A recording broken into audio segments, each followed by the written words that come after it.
Hello बच्चों, चलिए प्रश्न देखते हैं।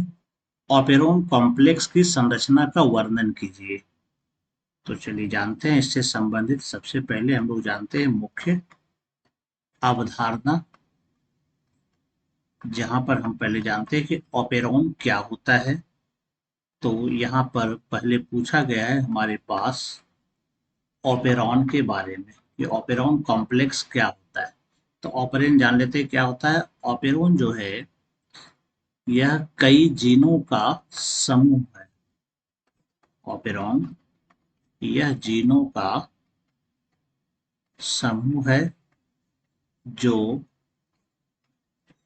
प्रोकैरियोटिक कोशिका में या प्रोकैरियोटिक जीवों में प्रोकैरियोटिक कोशिका में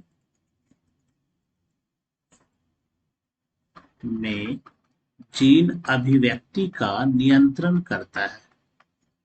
जीन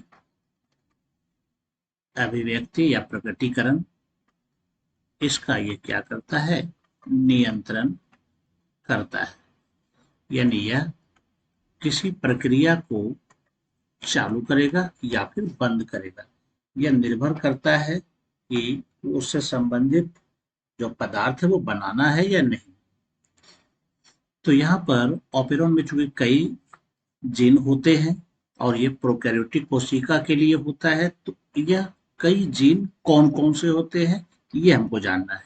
तो यहाँ पर अगर हम देखें इसका जीन के समूह को, तो यहाँ पर हमें जो मिलता है, सबसे पहले यहाँ पर एक जीन होगा आई जीन, जिसको हम लोग कहते हैं नियामक जीन। इसको कहते हैं हम लोग नियामक जीन, जो कि अनुलेखन और अनुवादक के द्वारा यह नियामक प्रोटीन बनाता है।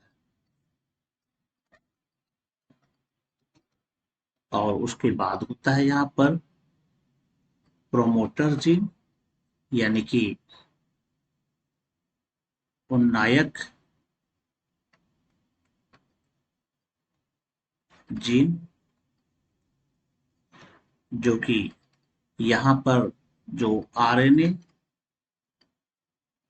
पॉलीमरेज एंजाइम बंधता है और अनुलेखन प्रक्रिया शुरू करता है। यहाँ पर से ही अनुलेखन शुरू होता है। और इसके बाद है तीसरा भाग अगर लेंगे हम यहाँ पर, तो इसको हम लोग कहते हैं ऑपरेटर जीन, या फिर कह सकते हैं इसको हम लोग प्रचालक जीन। तो यह किसी भी प्रक्रिया को जो है स्विच ऑफ करेगा या फिर ऑन करेगा, यानी कि ये चालू करेगा या फिर ये बंद करता है प्रक्रिया को। और उसके बाद जो होता है यहाँ पर, ये होता है संरचनात्मक जीन, जो कई जीन का मिला हुआ हो सकता है। तो ये होता है संरचनात्मक जीन। जैसे अगर लैक ऑपरेशन रहता तो ये रहता जेड, वाई और ए। तो ये संरचनात्मक जीन ट्रांसक्रिप्शन अर्थात अनुलेखन और अनुवादक, इस प्रक्रिया के द्वारा यह प्रोटीन बनाता है। इस तरह से आप हम देख सकते हैं कि ये सारे जो भाग हैं ये ऑपेरॉन जीन के भाग हैं। जहां पर नियामक जीन जब नियामक प्रोटीन बनाता है, तो यही नियामक प्रोटीन जो है यहाँ पर, ये नियामक प्रोटीन जो बनता है यह यहाँ प्रचालक जीन के पास जाकर के प्रक्रिया को स्विच ऑफ करेगा, यानी कि इस संरचनात्मक जीन के काम को यह रोकता है।